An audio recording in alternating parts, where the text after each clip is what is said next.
Gracia Eterna, Iglesia Bautista en West Valley City, Utah. Somos una iglesia centrada en la suficiencia de las Escrituras, formando discípulos que proclamen, enseñen y vivan el Evangelio. Prepare su corazón para oír la poderosa palabra de Dios.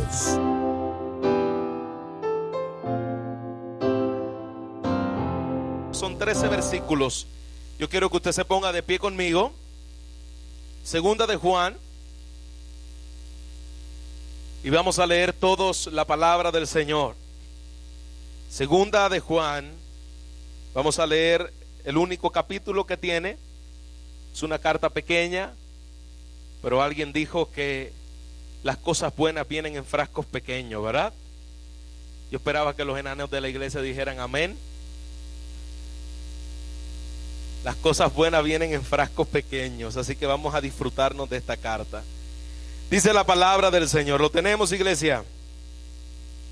Dice: el anciano a la señora elegida y a sus hijos a quien yo amo en la verdad, y no solo yo, sino también todos los que han conocido la verdad, a causa de la verdad que permanece en nosotros y estará para siempre con nosotros. Sea con vosotros gracia, misericordia y paz de vuestro Padre y del Señor Jesucristo, Hijo del Padre en verdad y en amor. Mucho me regocijé porque he hallado a algunos de tus hijos andando en la verdad, conforme al mandamiento que he recibido del Padre. Y ahora te ruego, Señora, no como escribiéndote un nuevo mandamiento, sino el que hemos tenido desde el principio, que nos améis los unos a los otros. Y este es el amor, que andamos según sus mandamientos. Este es el mandamiento, que andéis en amor como vosotros habéis oído desde el principio, porque muchos engañadores han salido por el mundo que confiesan que Jesucristo ha venido en carne. Quien esto hace es el engañador y el anticristo. Mirad por vosotros mismos, para que no perdáis, el fruto de vuestro trabajo, sino que recibáis galardón completo. Cualquiera que se extravía y no persevera en la doctrina de Cristo no tiene a Dios, y el que persevera en la doctrina de Cristo, ese es el que tiene al Padre y al Hijo. Si alguno viene a vosotros y no trae esa doctrina, no lo recibáis en casa ni le digas bienvenido, porque el que dice bienvenido participa en sus malas obras. Tengo muchas cosas que escribiros, pero no he querido hacerlo por medio de papel y tinta, pues espero ir a vosotros y hablar cara a cara, para que nuestro gozo sea cumplido. Los hijos de tu hermana, la elegida, te saludan. Amén. Padre, gracias por esta hermosa carta. Gracias, Señor, porque toda la escritura es inspirada por Dios y es útil para enseñar, para redarguir y para corregir en justicia, a fin de que todo hombre de Dios sea perfecto, enteramente preparado para toda buena obra, Señor. Por eso, Señor, nosotros sabemos que esta carta, Señor, es una carta de amor muy olvidada en muchas iglesias. Es una carta muy echada a un lado, Señor, y no les dan el significado que ella merece en comparación con otras epístolas, Padre. Y nosotros queremos que en el día de hoy, Padre, tú hables a tu iglesia, tú hables a nuestros corazones por medio de esta carta, segunda carta de Juan. Segunda de Juan tiene mucho para nosotros, Padre, y nosotros queremos extraer de esta pequeña carta las muchas aplicaciones que esta tiene para nuestra vida, Señor. En Jesucristo nosotros oramos y te pedimos, Señor, que tú nos hables. Amén y amén. Puede tomar asiento, amada iglesia. Como dije, esta pequeña carta que vamos a comenzar a estudiar en el día de hoy, que vamos a terminar de estudiarla, tiene un lugar muy importante en medio de la iglesia moderna. Tiene un lugar muy importante en medio de las congregaciones que necesitan ser reafirmada, necesita ser predicada, necesita ser aplicada en nuestras vidas.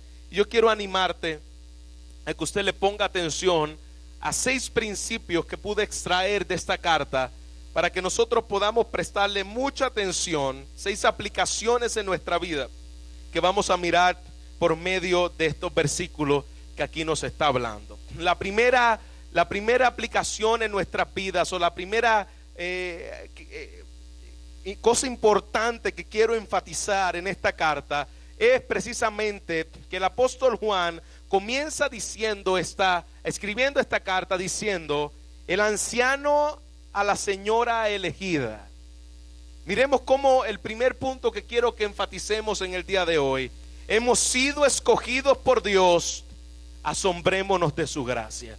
Ese es el primer punto que yo quiero que nosotros le pongamos atención en el día de hoy. El anciano a la señora elegida y a sus hijos, a quienes yo amo en la verdad, y no solo yo, sino también a los que han conocido la verdad. Mire cómo comienza el apóstol Juan enseñándonos en esa carta. Él hace una referencia primeramente del que escribe. El primero que está escribiendo dice quién es: el anciano. Es decir, esta palabra el anciano se hace referencia al autor de la carta. El autor de la carta es el apóstol Juan. Y el apóstol Juan se llama el anciano no por causa de que él era un anciano de una iglesia, porque el apóstol Juan era un ¿qué? Era un apóstol. El apóstol Juan no era un anciano necesariamente que tenía autoridad sobre una iglesia. El apóstol Juan era, que valga la redundancia, era un apóstol. Así que cuando está diciendo el anciano a la señora elegida, está diciendo que él es esa persona que está anciana. El apóstol Juan aproximadamente tenía, al escribir esta epístola, 90 años. Así que él era un anciano de manera literal, no era un anciano como un anciano de pastor de una iglesia, era un anciano literal. Tenía 90 años de edad, fue el último de los apóstoles que quedó vivo, que trataron de matarlo cuando intentaron quemarlo. Se dice la historia que lo metieron en una olla caliente y él pudo salir de ese lugar. El apóstol Juan fue el último de los apóstoles en el sentido del más que duró 90 años. Y se dice la historia que traían al apóstol Juan al hombro a las iglesias a él congregarse, porque era tan anciano que ya no podía ni caminar, y los traían al hombro y los sentaban en la iglesia. Qué testimonio más hermoso, ¿no? Hoy en día estamos sanitos, vivitos y coleando, y con todo y eso no venimos a la iglesia.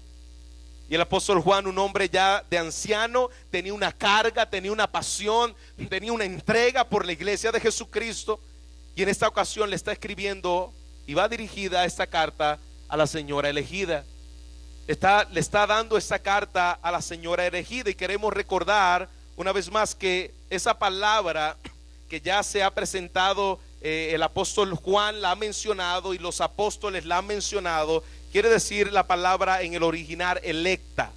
Es decir, esta señora probablemente pudiera ser el nombre de una señora muy destacada y prominente en la iglesia, pero cabe la posibilidad de que también esta señora pudo, lo que Juan está refiriéndose, pudo haber estado hablando de lo que es la iglesia de Jesucristo, la esposa de Cristo. Así que hay personas que dicen: esta señora electa es una señora que era real, una señora que trabajaba en la iglesia, una señora muy comprometida en la iglesia.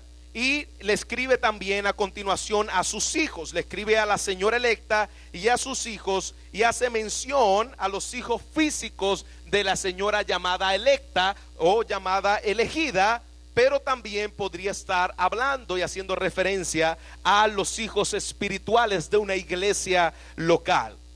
Yo me inclino más a pensar de que aquí el apóstol Juan está hablando de la iglesia local específicamente. ¿Por qué, pastor? Porque ya que a lo largo de toda la Biblia, a lo largo de todas las cartas apostólicas, nosotros vemos vez tras vez que Jesucristo se refiere a su pueblo como su pueblo elegido.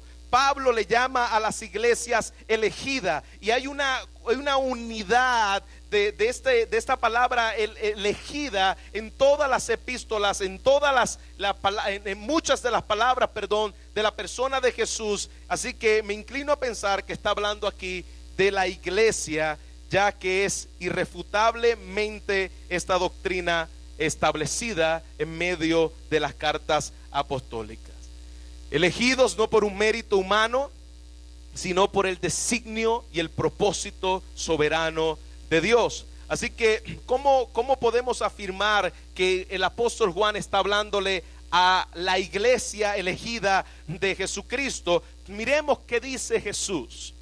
acerca de la elección. Miremos qué dice Jesucristo. Jesucristo dice: y si el Señor no hubiese cortado los días, nadie sería salvo, mas por causa de los escogidos, Él escogió, acortó aquellos días.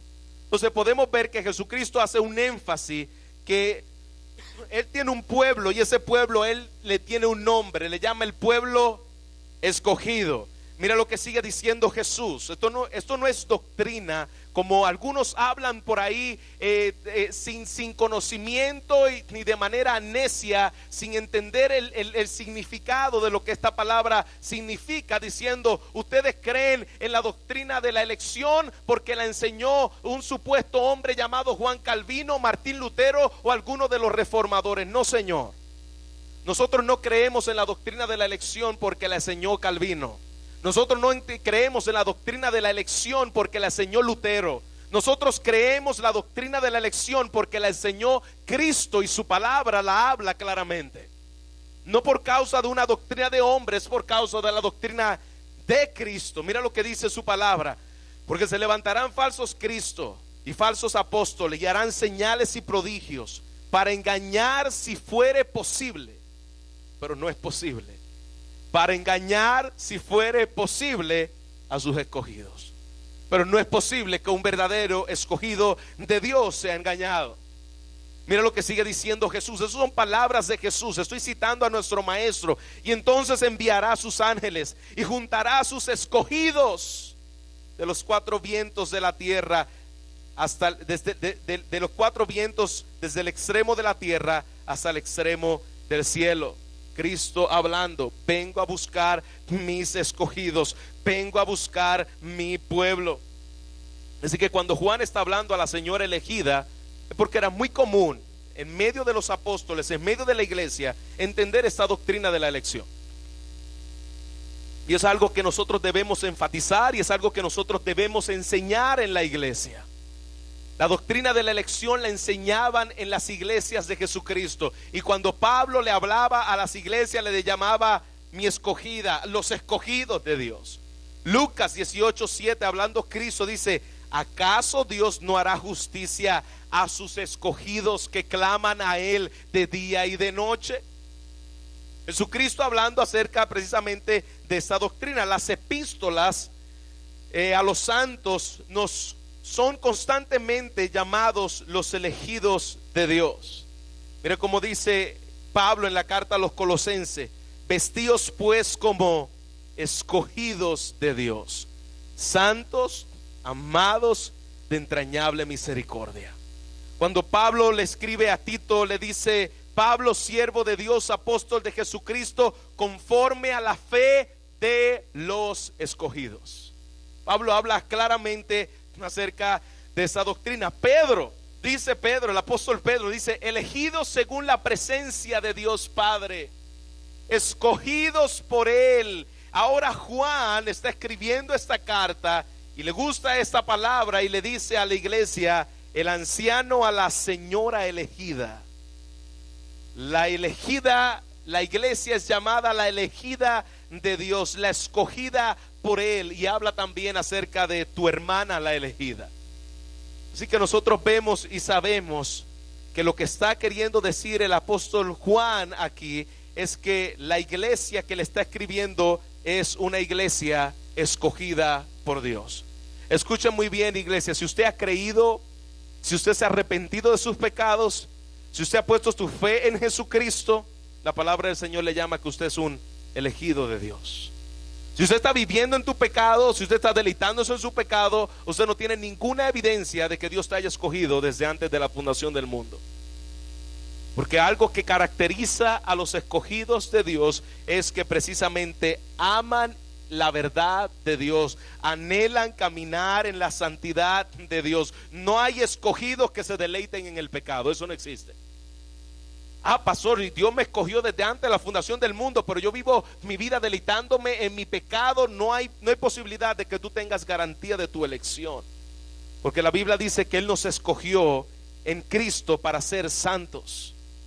Así que hay una característica en la iglesia, y el apóstol Pablo también le hablaba a la iglesia que está en Babilonia, elegida juntamente con vosotros. Es decir, ellos no se avergonzaban de esa palabra en aquellos días, no tenían miedo de hablar de la elección en medio de los púlpitos, en medio de las cartas. ¿Por qué? Porque es una doctrina bíblica. La palabra es claramente establecida cuando dice: no me elegisteis vosotros a mí, sino que yo os elegí a vosotros y os he puesto para que llevéis fruto y vuestro fruto permanezca, para que todo lo que pidiereis al Padre en mi nombre, eso los dé. Así que si nosotros hoy podemos tener la convicción de que Él nos ha salvado, es porque hay una doctrina que el apóstol le llama la doctrina de la elección. La iglesia es llamada la elegida del Señor. Versículo 19 dice el apóstol: si fuereis del Jesucristo mismo, en Juan 17, si fuereis del mundo, el mundo amaría lo suyo, pero no sois del mundo, antes yo los elegí del mundo. Una vez más, la elección de Dios. Yo los elegí del mundo, por eso el mundo los aborrece. Si usted no quiere entender o si no quiere creer la doctrina de la elección, va a tener que arrancarle muchísimas páginas de la Biblia y va a tener que decirle mentiroso a Jesús, porque es Jesús quien más habló de la doctrina de la elección. Jesús habló más que los apóstoles mismos. Luego los apóstoles siguieron hablando de la doctrina de la elección que aprendieron de Jesús. Así que si los hombres del pasado, los reformadores, hablaron de la elección, es por causa de que Cristo habló de la elección. Los apóstoles hablaron de la elección. Esto es una doctrina que tenemos que predicar.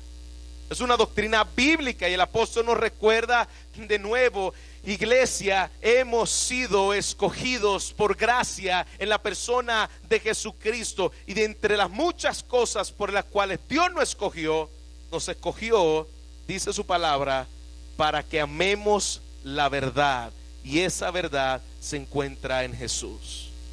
Dios nos escogió desde antes de la fundación del mundo para que amemos la verdad, para que vivamos para Él, para que andemos en la santidad de Él.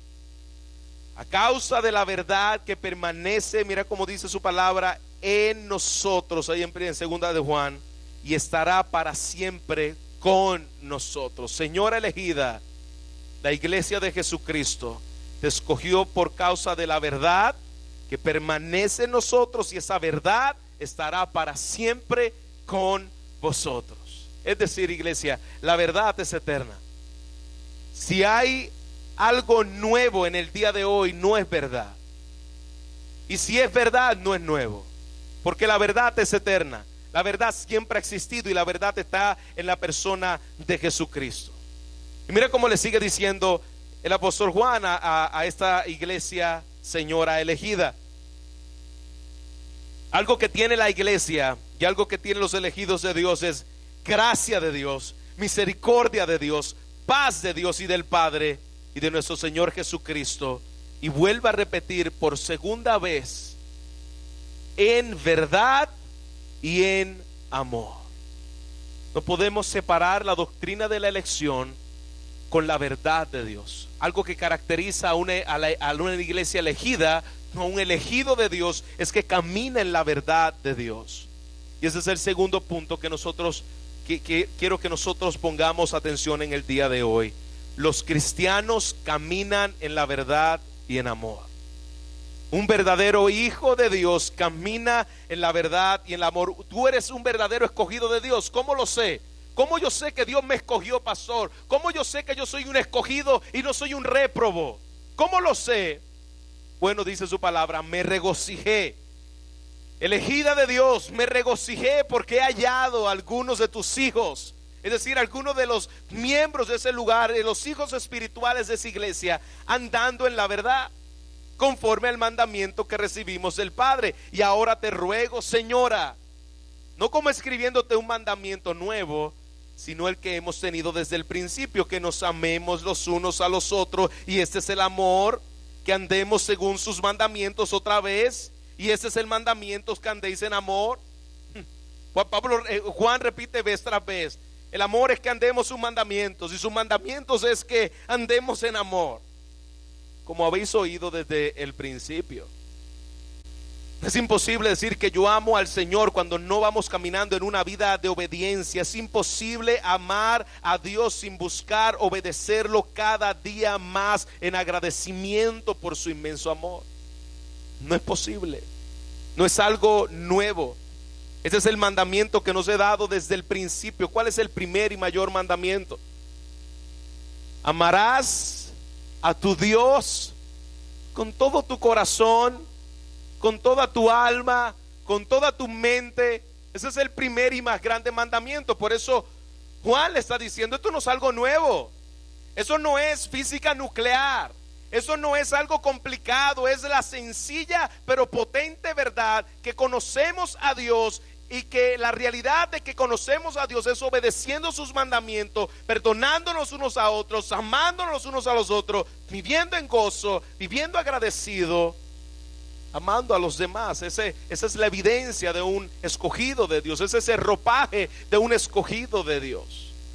Ama la verdad de Dios, se deleita en la verdad de Dios, procura profundizar en la verdad de Dios. Tercer punto, el amor está en alerta. Tú eres un verdadero hijo de Dios y tú eres un verdadero escogido, y algo que caracteriza a los escogidos, aquellos que viven en obediencia, viven amándole, procuran profundizar en la verdad, no solamente por medio de una manera intelectual, porque los demonios conocen la verdad, pero los demonios no obedecen la verdad. Así que nosotros tengamos buena teología no nos hace salvo. De que nosotros podamos entender la teología llevada a nuestro corazón en obediencia al Señor caracteriza un verdadero elegido. No te creas elegido porque conoce la verdadera teología, no te creas elegido porque conoce la verdadera doctrina, sino que esa doctrina ha profundizado en tus huesos y en tu ser espiritual, y tú amas la verdad, vives en la verdad, obedece la verdad. Eso es un verdadero escogido de Dios. Los demonios creen y tiemblan. Los demonios creen tal vez más doctrina de lo que tú crees. Los demonios citan la Biblia. Los demonios le citaron a Jesús la palabra de Dios, se la saben de memoria, y los demonios no son salvos. Por eso es que tener la correcta teología no me hace salvo si esa teología no ha hecho un efecto en mi ser y me ha llevado en obediencia a los mandamientos del Señor. Me ha llevado a amarle, me ha llevado a deleitarme en Él. ¿Qué más sigue diciendo? ¿Qué más podemos aprender de esta hermosa carta de segunda de Juan? Podemos aprender que el verdadero amor está en alerta. El verdadero amor está en alerta. Mira lo que dice el versículo 7 y el 8. Porque muchos engañadores han salido por el mundo. ¿Usted escuchó eso? Muchos engañadores han salido por el mundo en el tiempo de Juan, y en el tiempo de hoy ni se diga. Y mira lo que hace este tipo de engañadores, que no confiesan que Jesús ha venido en carne. Había muchos engañadores que estaban predicando la palabra, estaban yendo a sinagogas y estaban enseñando a la iglesia que Jesucristo no había venido en carne.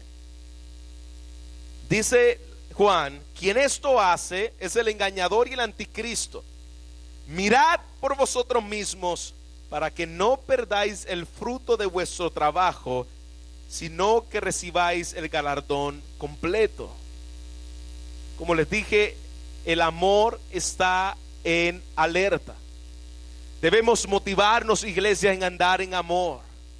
Fíjese cómo Juan no separa el amor de la doctrina correcta. Amor y doctrina no son enemigos. Hay gente que piensa que si tú eres muy amoroso, probablemente no tengas buena doctrina. Hay gente que piensa, bueno, este es un hombre que sabe mucho de la Biblia, tiene buena doctrina, tiene buena teología, pero no es amoroso. No tienen que ir divorciados. Una persona que conoce la doctrina correcta, que conoce la teología correcta, esa teología debe haber profundizado en su ser y debe haberlo llevado a amar. Doctrina y amor no están divorciados. Hay gente que dice, no me hable de doctrina, háblame de Jesús. Jesús y amor no está divorciado, porque la palabra doctrina quiere decir enseñanza. Si yo te voy a enseñar quién es Jesús, yo tengo que enseñarte qué quiere decir la palabra doctrina. atributos de Jesús, la persona de Jesús. Eso no te puedo decir que te puedo hablar de Jesús sin hablarte de doctrina.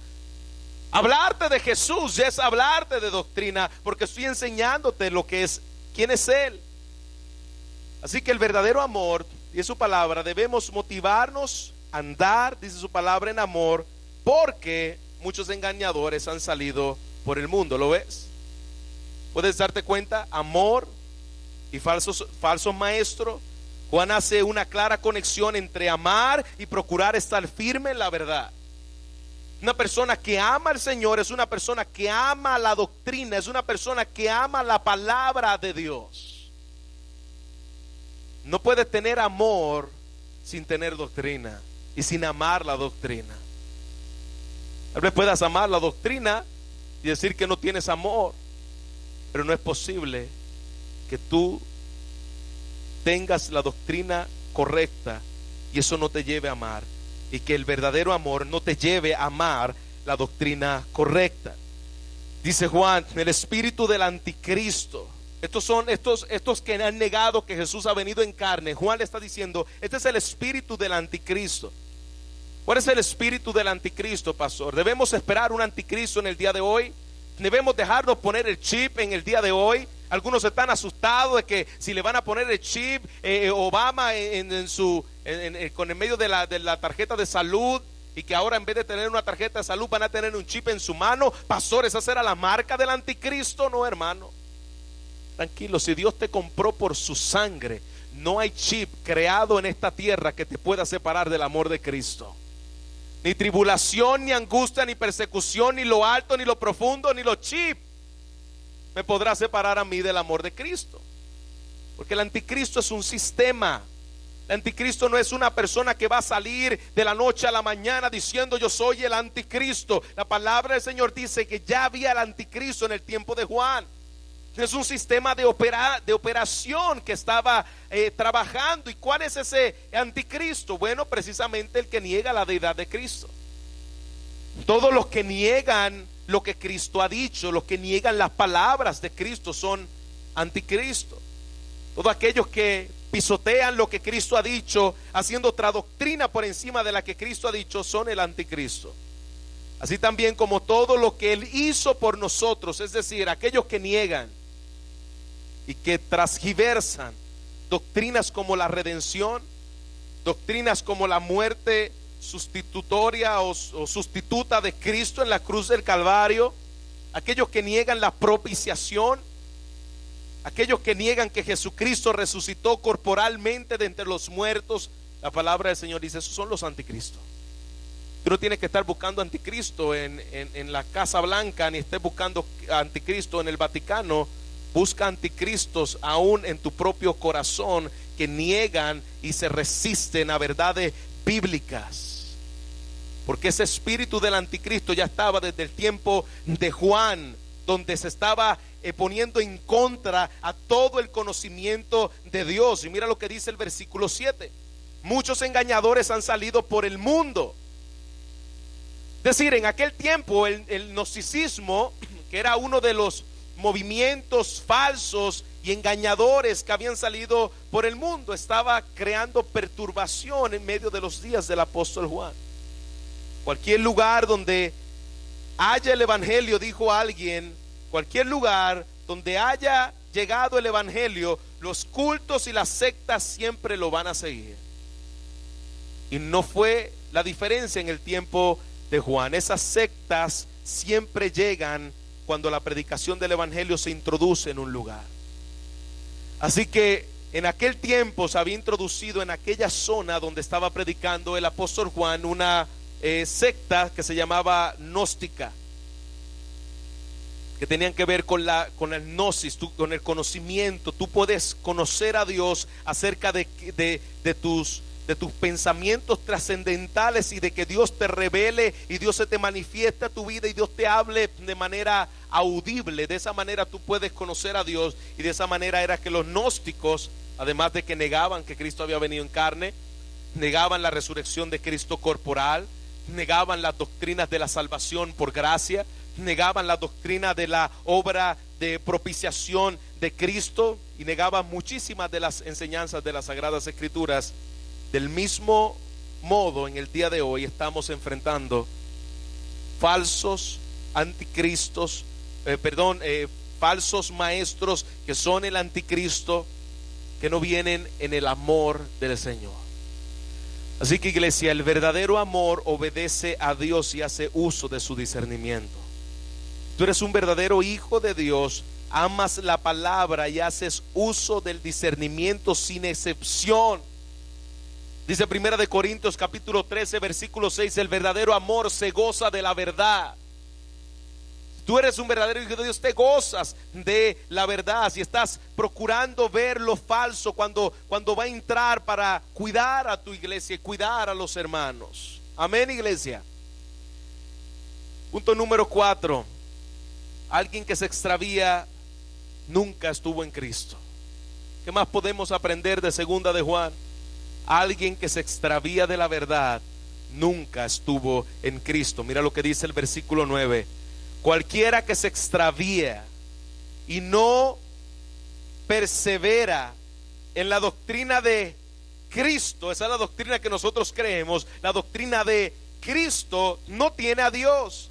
Y el que persevera en la doctrina de Cristo, ese sí tiene al Padre y ese sí tiene al Hijo. ¿Es posible extraviarnos de forma definitiva de la verdad? ¿Qué es lo que dice la palabra del Señor? Un verdadero elegido, la señora elegida, la iglesia elegida, ¿puede extraviarse de forma definitiva? ¿Qué dice la palabra del Señor?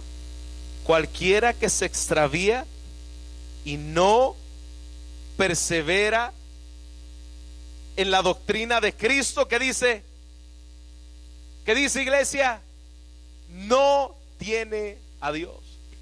Entonces aquí el apóstol Pablo es claro, en otras palabras, la salvación no se pierde. Es demasiado claro este texto. La advertencia que nos está enseñando aquí es de cuidarnos de la mentira y de no desviarnos de la mentira. Pero ¿cómo yo puedo saber si soy del Señor o no? Bueno, una persona que se extravía de la verdad es una persona que no tiene a Dios. Es una persona que puede haber tal vez profesado, puede haber dicho muchas cosas acerca de Dios, puede haber venido a una iglesia, pero Juan está haciendo un énfasis claro: cualquiera que se extravía y no persevera en la doctrina de Cristo no tiene a Dios. No dice que es un cristiano.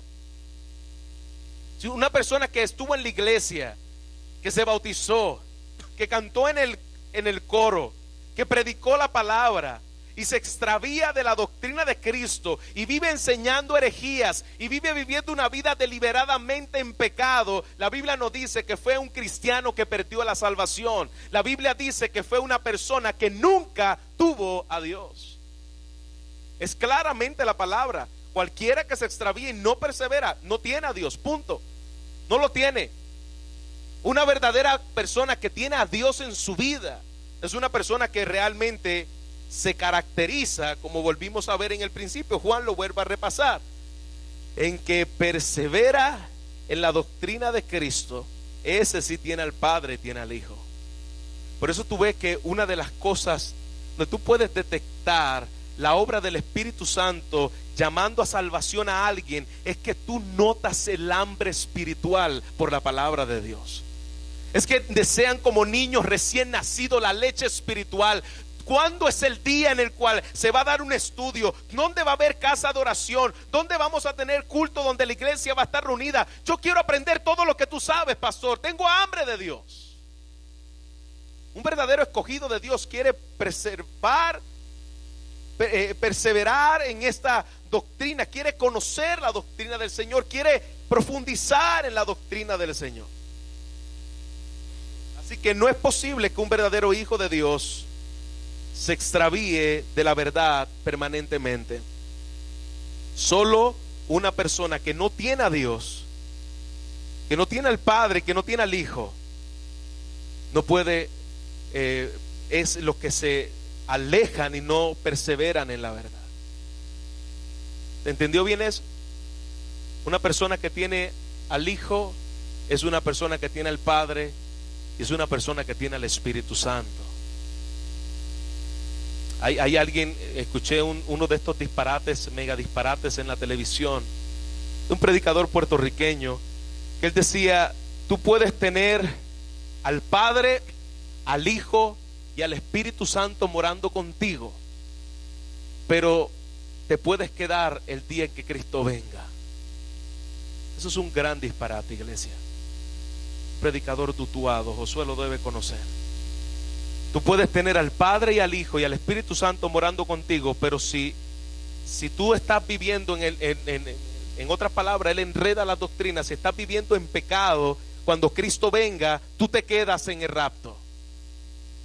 El punto es que una persona que está deleitándose en el pecado, una persona que está practicando el pecado, no es una persona que tenga al Padre y al Hijo y al Espíritu Santo dentro de esa persona. Pero una persona que realmente tiene al Señor en su vida, es imposible que deje de perseverar en la doctrina de Dios. Y Dios utiliza esas advertencias. Mirad por vosotros mismos para que no perdáis el fruto, dice Juan, de vuestro trabajo. Bueno, ahí está diciendo que perdemos la salvación. Ahí no está hablando de la salvación, ahí está hablando del fruto de vuestro ¿qué? De vuestro trabajo. Los que vinieron los días miércoles estuvimos enseñando acerca de las recompensas en el Señor. Estuvimos enseñando acerca de los galardones en el Señor, que Dios va a venir el día del juicio. Vamos a tener galardones en el cual su iglesia va a ser premiada. El Señor está diciendo: mucho cuidado en que tú no pierdas tu galardón por causa de que estés distrayéndote con falsas doctrinas por ahí. Por eso tenga mucho cuidado con lo que usted escucha, hermanos. Tenga mucho cuidado con lo que usted ve en la televisión. Tenga mucho cuidado con lo que usted escucha en la radio.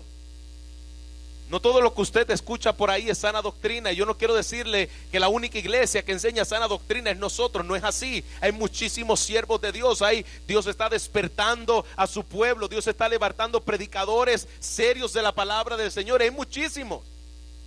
Pero también hay muchísima basura enseñándonos en medio de la televisión y en medio de la radio, que no es palabra de Dios. Tenemos que tener muchísimo cuidado con eso. Cuidado con lo que estamos escuchando, que no vaya a ser que estorbe tu galardón eterno en los cielos, el fruto de vuestro trabajo. No recibas tu galardón completo, para que nuestra preservación, y por tanto para hacernos perseverar en la fe, y que no nos desviemos. Alerta, que es una alerta que Juan nos está haciendo aquí. Pero podemos tener la certeza que lo que Dios ha comenzado en vosotros, ¿cuánto Dios ha comenzado algo en este lugar? ¿Cuánto Dios ha comenzado la buena obra en cada uno de ustedes? Pues el Señor dice en Filipenses 1, que aquel que comenzó la buena obra en vosotros la perfeccionará hasta el día de Cristo. Pero cuidado que nadie robe tu galardón. Mira lo que sigue diciendo el versículo 9: los que perseveran en la doctrina de Cristo tiene al Padre y tiene al Hijo. Si tú estás permaneciendo en la doctrina de Cristo, estás perseverando en sus enseñanzas de la revelación de su palabra, tenemos acceso a través de Cristo al Padre. Tenemos cercanía con Él, tenemos infinita gracia, tenemos seguridad de nuestra salvación en la persona de Jesús. Alguien que ama no se complace en la mentira. Juan es claro en eso. Si tú realmente amas, tú no te complaces en quedarte en el error. Pastor, ¿puede una persona ser salva en medio de estos movimientos falsos de anticristo? Por ejemplo, ¿puede haber un escogido dentro de los mormones? Porque recuerda, hermanos, y ya vamos a entrar ahí porque Juan nos va a hablar eso. Los mormones no son nuestros hermanos en Cristo. No le diga hermanos, hermano, Dios te bendiga. No son nuestros hermanos. Hay que decirle: amigo, querido, compatriota, necesitas arrepentirte. Tú no eres mi hermano en Cristo. Así que tengamos mucho cuidado, porque alguien que realmente está en Cristo, no se complace de la mentira, no se deleita de la mentira, no hace partícipe de esas mentiras. Con lo que escucha, con lo que acepta y con lo que calla.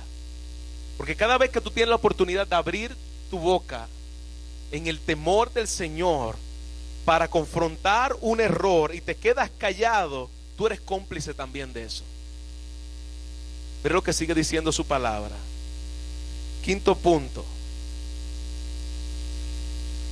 un verdadero hijo de Dios no es cómplice de la mentira. Quinto punto: un verdadero hijo de Dios no es cómplice de las falsas doctrinas. Mire lo que dice su palabra. Y si alguno, ¿está conmigo? Versículo 10: si alguno viene a vosotros y no trae esta doctrina. ¿Y cuál es la doctrina? ¿La doctrina de quién? De Cristo. Si alguien viene a nosotros y no tiene la doctrina de Cristo, y la doctrina de Cristo es la misma doctrina de los apóstoles, la misma doctrina que los apóstoles predicaron y enseñaron. Así que si alguno viene a vosotros y no tiene la doctrina de Cristo, sino que tiene la doctrina de Joseph Smith, tiene la doctrina de la Iglesia Católica Romana, tiene la doctrina de Anna G. White, tiene la doctrina de Russell y los testigos de Jehová, tiene otra doctrina que no sea la doctrina de Cristo, mira lo que dice su palabra. No dice dile hermano en Jesús, dile Dios te bendiga, dile amado pasa por aquí que te voy a hacer una comida para que cenemos juntos. Eso no es lo que dice la palabra del Señor. Juan es muy radical en cuanto a los falsos maestros. Juan es muy radical entre los falsos hermanos. Aquí está diciendo: si alguno de vosotros no trae esa doctrina, ¿qué dice? No lo recibas en casa. Si alguien viene con una doctrina que no es la doctrina correcta, la palabra del Señor dice: no lo recibas en casa, ni le digas bienvenido. ¿Por qué? ¿Por qué, pastor? ¿Por qué Juan no quiere que lo dejemos entrar en la casa ni le digamos bienvenido? Porque el que le dice bienvenido participa de qué? De sus malas obras. Tú le estás diciendo: yo te recibo, tú eres mi hermano en Cristo. Ahora quiero poner en contexto este versículo. En los tiempos de la iglesia primitiva, las casas de los cristianos estaban siempre abiertas para alojar predicadores, y así debe ser en el día de hoy. Esa costumbre no la debemos perder. Una de las cosas que yo le pedí al Señor: Señor, dame una casa que tenga muchos cuartos, no por causa de yo tener una casa grande. Yo quiero tener una casa donde yo pueda hospedar gente, donde yo pueda tener gente que se pueda quedar ahí, donde yo pueda tener gente que pueda discipularlo, donde yo pueda tener predicadores que pueda alojar, y tener hermanos en Cristo que pueda ayudar. Y algunos de nuestros hermanos en Cristo tienen esa misma idea en medio de nosotros, y damos gracias a Dios por eso. En el tiempo del Antiguo Testamento, del Nuevo Testamento, de la iglesia primitiva, los predicadores itinerantes se quedaban en casa de los hermanos y llegaban a una ciudad y se alojaban en casa de los hermanos. No sé si usted recuerda donde se hospedó el apóstol Pablo cuando llegó a la ciudad de Corintio. Se hospedó en una casa, la casa de Priscila y Aquila. Ellos se le abrieron la casa al apóstol Pablo para que ellos estuvieran ahí. Así era el procedimiento que se seguía en los días de la iglesia primitiva, y era una práctica de aquella época. De manera que esto es muy relevante en el día de hoy, porque en el día de hoy nosotros tenemos un montón de gente que se dice ser cristiana, pero apoya la falsa doctrina, se asocia con falsos maestros y falsos Cristo en la expansión de la mentira. A eso no hospedes en tu casa. Cuando tú hospedas a un falso maestro en tu casa, tú le estás diciendo bienvenido. Pastor, y si vienen los mormones al frente de nosotros y nos dicen: bueno, queremos hablar contigo, usted le dice, como, no sé si ustedes han visto un chiste por ahí, que dice: somos los testigos de Jehová, queremos platicar. Y le dice: ¿cuántos son? Somos 3, pues platiquen entre ustedes. No le diga eso, no necesariamente le tiene que decir eso, pero sí le puedes decir que pase, le puedes decir que pase, y allá usted, si usted le quiere dar un café, yo no le doy café, yo le dejo un CD. Las veces que han ido a mi casa, le he dejado un CD que le explica el evangelio. Les he explicado el evangelio a ellos las veces que he podido, y hasta ahí, que les vaya bien. la próxima segunda visita está de más. No quiero que ustedes vuelvan aquí si me van a enseñar la misma mentira que no es la doctrina de Cristo.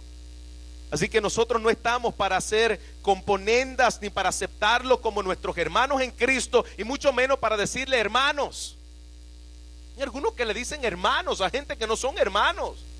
Son enemigos de Dios, son anticristos, enemigos de la doctrina de Cristo. ¿Por qué, pastor? Esta gente de los mormones, los testigos de Jehová, los católicos romanos son anticristos. Porque no predican al verdadero Cristo y están en contra del verdadero Cristo. Están en contra de la salvación de la solamente por fe, solamente por gracia y solamente por Cristo. Anticristianos, antidoctrina de Jesús. Cambian la doctrina de Cristo porque la palabra de Dios no es suficiente para ellos y tienen que tener una nueva revelación en medio de otro profeta. Son anticristos. Tenemos que aceptar ninguno que traiga otra doctrina que no sea la de Cristo. No le digas bienvenido. Esto no quiere decir que usted sea un malcriado y que usted haga como yo. Ya yo me arrepentí de eso, pero cuando joven me trepaba en el techo con mi primo, y cuando venían los testigos de Jehová que iban caminando, hacíamos trampas y le caían baldes de aguas en su cabeza con fango y toda esa basura. No hagas eso. Eso es un corazón perverso, no regenerado, que no conoce la gracia. Así era yo, y hacía maldades a temprana edad. Estamos hablando 12, 13 años, hasta menos, y hacíamos cosas que un corazón regenerado no hace. No estamos llamados a ser imprudentes con nuestros familiares que no conocen al Señor. No estamos llamados a ser intolerantes en el punto de vista de que si no me dirijan la palabra, no quiero hablar contigo. Y claro está, si es un familiar, no quiere decir, bueno, tengo un familiar que es de otra religión, pues es mi mamá o es mi papá, como pasa en casos que están aquí. No los voy a recibir en mi casa, porque si le digo bienvenido a ellos, le digo bienvenido a la doctrina. No estoy hablando de eso. Es tu mamá, es tu papá, ámalos. Pero estamos hablando de falsos maestros que van a venir a tu casa con un mensaje erróneo. No los mires como hermanos. No les dé la bienvenida. Si viene un mormón a tu casa y te dice, yo quiero orar por ti, pues dígale como le decía doña Florinda a don Ramón: ¿vaya a orar por quién? Por su abuela, dice uno. No está bien. Tampoco se ponga malcriado. No le diga eso, es broma. Pero que nosotros podamos decir, mira, yo tengo mi doctrina que es muy diferente a tu doctrina. Por lo tanto, mi convicción, de acuerdo a lo que yo veo en su palabra, ustedes no creen en la doctrina de Cristo. Ustedes han sustituido la doctrina de Cristo por otra doctrina, porque la doctrina de Cristo para ustedes no es suficiente. Con todo amor y con todo cariño, gracias por lo que me estás ofreciendo, pero tu Cristo no es el mismo Cristo que yo creo. Yo no puedo aceptar tu oración. No acepte la oración, porque va a orar un falso Jesús. No tiene que aceptar la oración igualmente de un testigo de Jehová, porque creen en un falso Jesús. No tiene que aceptar la oración de un supuesto católico romano, porque creen en un falso Jesús. Al tú aceptar la oración, tú te estás comprometiendo con ellos y pensando y haciéndoles saber que ellos son hermanos de ustedes en Cristo. No son sus hermanos en Jesús. No están orándoles al Cristo de las Escrituras. Su oración no está pasando del techo. Son anticristos que quieren engañarte, llevándote a una doctrina de error. Tienes que dejar que cualquiera que no tenga la doctrina de Cristo manipule sus vidas, los hospedes en tu casa. Amén. No lo está diciendo el pastor Luis Soto, hoy está predicando Juan. Es lo que dice la palabra del Señor. No lo estoy diciendo yo, lo está diciendo la palabra del Señor. Tener el celo, tener el amor que proviene de Dios, y tener el celo y el amor por la verdad. Tenemos que ser celosos de la verdad. Dios no nos ha dejado cualquier cosa, nos ha dejado la verdad eterna. Tenemos la inerrante y suficiente palabra de Dios, que debemos atesorarla como por encima de cualquier cosa. Debemos ser celosos con la palabra. Algo que las falsas doctrinas hacen es que trivializan todo. Sí, también nosotros creemos eso. Si tú eres mi hermano en Cristo, un mormón te va a decir que tú eres su hermano en Cristo. Pero nosotros no podemos decir que un mormón o una persona que esté predicando la doctrina de la prosperidad, que esté hablando lo que la palabra de Dios no dice, que esté haciendo decretos que la palabra de Dios no decreta, que esté creyendo en un Jesús que no es suficiente para salvar. Tengamos mucho cuidado. Y esto no es sectarismo. Ellos solamente tienen una élite que solamente algunos son sus hermanos. No, no, no. Son nuestros hermanos todos los que crean la doctrina de Cristo. Todos los que enseñen la doctrina de lo que Cristo enseñó y de lo que enseñaron los apóstoles, que es la doctrina de Cristo. Pero si tú me enseñas otra cosa que no es la doctrina de Cristo, la palabra del Señor me dice que yo no te diga bienvenido. No te puedo decir bienvenido. ¿Cómo podemos deducir de lo que hemos visto? Alguien que no ama es alguien que no conoce realmente la verdad. Y alguien que ama es alguien que es celoso por la verdad. Una persona donde se ha perfeccionado la verdad es celoso por la verdad. Le hierve la sangre cada vez que usted escucha las sinvergüenzadas que usted mira en el YouTube, en las redes sociales, en la red Enlace y en otras emisoras radiales que no tienen que ver nada con la verdad. Como decía, como sucedió con Cristo, que se enardecía a ver lo que hacían en medio de su templo. Como sucedió con el apóstol Pablo, se enardecía al ver la ciudad llena de ídolos. Todo cristiano ama la verdad y busca ser cuidadoso de no estar promoviendo falsas enseñanzas. Por amor al Señor, seamos sabios en lo que escuchemos, seamos sabios en lo que leamos. Que si no tiene la doctrina de Cristo, no es de Dios. Aunque parezca espiritual, aunque suene espiritual, si no suena la palabra de Dios, no es de Dios. Amén. Por último, termino. Tenemos mucho que aprender de esta carta, ¿no? Dejar esta carta a un lado sería perdernos mucho de lo que Juan, inspirado por el Espíritu Santo, nos quiere enseñar en esta segunda carta de Juan. Por último, número 6, el amor dedica tiempo. El verdadero amor, el verdadero cristiano es una persona que dedica tiempo. Versículo 12 y versículo 13. Tengo muchas cosas que escribiros, pero no he querido hacerlo por medio de papel y tinta, pues espero ir a vosotros a hablar cara a cara, para que nuestro gozo sea cumplido. Los hijos de tu hermana, la elegida, te saludan. Amén. Juan le escribe esta carta para advertirle a la señora elegida, para advertirle a esta iglesia: cuidado con las falsas enseñanzas, cuidado con los falsos hermanos que entran de manera encubierta en medio de nosotros. Pero no solo le escribe para eso, sino también para confortarlos, para hacerlos sentir amados. Vemos unas muestras de cariño al leer estas cartas. Esta carta que Juan le escribe a esta iglesia, le está diciendo: no he querido hacerlo por medio de papel y tinta. Yo no quiero solamente escribirte y enviártelo. Yo quiero ir a vosotros. Yo quiero verlos cara a cara. Yo quiero experimentarlo. Yo quiero darle un abrazo. Yo quiero invertir mi vida en ustedes. Yo quiero que ustedes sepan que yo les amo, iglesia. Dice el apóstol Juan.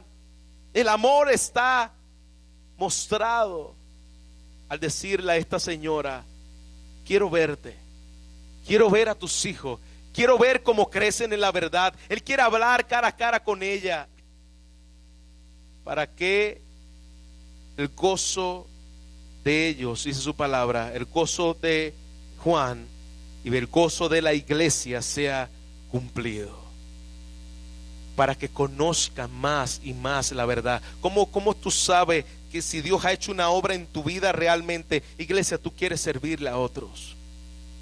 No solo de palabras, No queremos ser cristianos de Facebook, no queremos ser cristianos de cosas que escribamos, y no está mal que escribamos, es bueno usar las redes sociales para llenarla de la palabra del Señor y despierte nuestra conciencia, pero hay algo más cercano a eso, y es dedicarle tiempo a estar con nuestros hermanos para guiarlos en la verdad y para que conozcan más a Dios. Yo quiero tener una iglesia que en medio de nosotros, cuando llegue gente nueva y no tenga que depender solamente del pastor, sino que cuando llegue gente nueva yo pueda decirle: oye, hermano Israel, ¿puede tomar un discipulado con esta persona y enseñarles a amar a Cristo cara a cara? Oye, hermano Herbert, ¿tú puedes tomar tiempo con este nuevo que llegó y mostrarle lo que es una verdadera vida cristiana? Un verdadero creyente nacido de Dios quiere invertir tiempo cara a cara con otros, quiere discipular a otros, quiere enseñar a otros, quiere ver a otros crecer en Cristo. Pero hermanos, si cuando todavía llevamos 15, 10 años en la iglesia y tenemos que necesitar que cada 15 minutos nos estén llamando, que cada 10 minutos nos estén buscando, que todas las semanas tenga que el pastor estar llamándome la semana para ver cómo está, hermanos, no vamos a llegar a ningún sitio. No vamos a ver ningún crecimiento en la iglesia. No vamos a ver ningún crecimiento en ninguna de las áreas, ni crecimiento de hermanos, ni crecimiento en madurez. Pero si cada uno de nosotros tuviésemos este deseo que tenía el apóstol Juan: yo quiero estar cara a cara, yo quiero dedicarte tiempo, yo quiero invertir mi vida en la iglesia, yo quiero guiarlos en la verdad, yo quiero que ellos conozcan más a Cristo. La iglesia, puedes ver que esta corta carta no es una carta cualquiera. Esta corta carta me anima a meditar y a profundizar mi compromiso que yo tengo con la doctrina de Cristo. Afirmar el llamado de la elección de Dios en mi vida, invertir mi vida en otros. Podemos aprender mucho de esta carta, iglesia, y podemos seguir profundizando más en esta carta, pero no quería dejar pasar lo que Juan nos ha querido decir aquí en estos 13 versículos. ¿Cuánto han podido ver la voz de Dios hablando a nuestras vidas en medio de estos versículos? Amén, iglesia. Los invito a que se pongan de pie y que oremos a nuestro Dios.